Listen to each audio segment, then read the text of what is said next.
Nessa questão, o examinador fala a respeito de uma sequência formada por esses elementos, cosseno de nθ elevado a n mais 1, indexado pelo n, e claro, a gente pode supor que parte do zero ou parte do 1. E olhando para os statements, a gente percebe que a gente tem que discutir a convergência dessa sequência para um valor, para um parâmetro θ prefixado. Então, coloquemos o nosso foco, que é discutir a convergência dessa sequência de termo geral cosseno elevado a n mais 1 de nθ, e olhando para as alternativas, o que me parece mais sensato é começar com a alternativa C ou com a alternativa D, porque a gente precisa tratar de um único valor, tá certo? Em cada uma delas. Então, começando, por exemplo, com a C, quando a gente considerar o θ igual a π, a nossa sequência tem termo geral cosseno de nπ elevado a n mais 1 para todo n, por exemplo, a partir do 1. Então, para a gente entender como essa sequência evolui, eu substituí o n igual a 1, descobri que vai dar cosseno de π, que é menos 1, ao quadrado, que vai dar 1.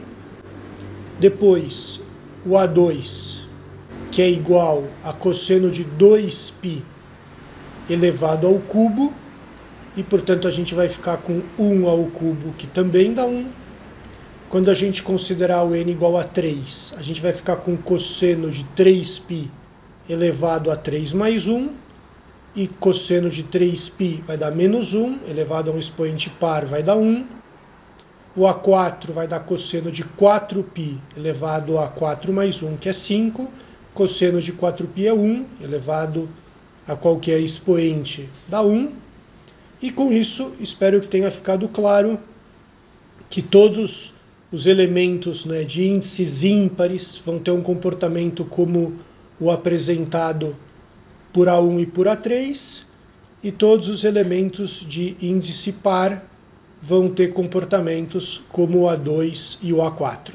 Portanto, sempre essa sequência vai tomar valor igual a 1, é uma sequência constante, converge.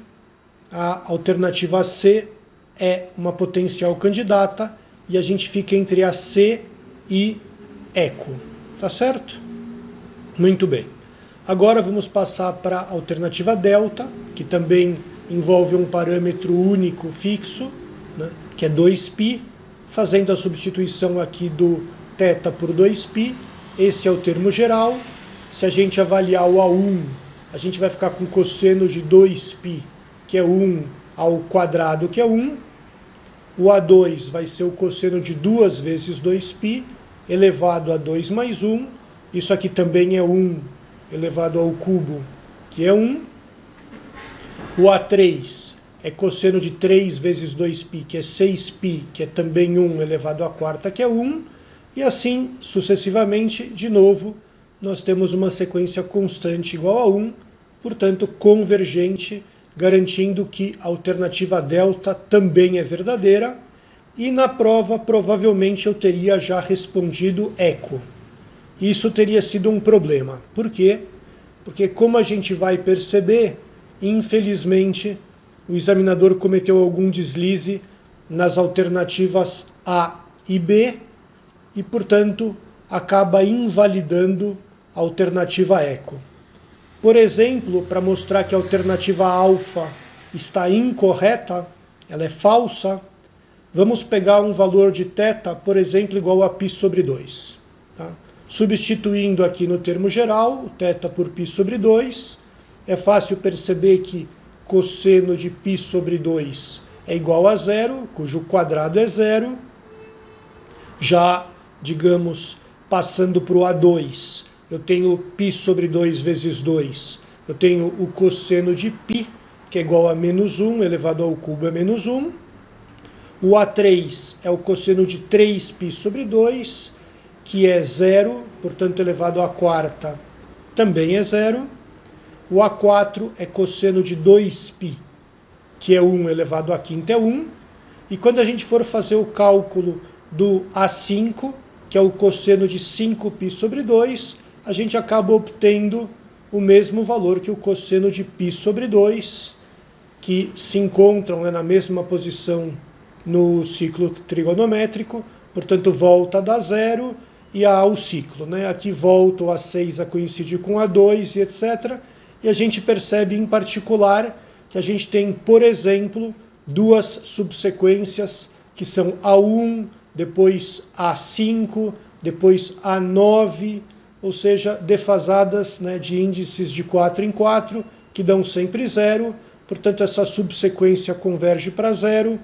Por outro lado, por exemplo, a subsequência A2, depois A6, depois A10, depois A14, ou seja, também com índices pulando de 4 em 4, a gente vai ter uma nova subsequência convergente para -1, e, portanto, como essa sequência admite duas subsequências que vão para limites distintos, isso significa tecnicamente que a sua sequência como um todo, ela diverge. Portanto, alfa é uma afirmação falsa, e com isso a gente não pode considerar a alternativa eco como verdadeira. Portanto, o examinador provavelmente deve ter anulado essa questão ou admitido como respostas corretas tanto a alternativa Charlie quanto a alternativa Delta.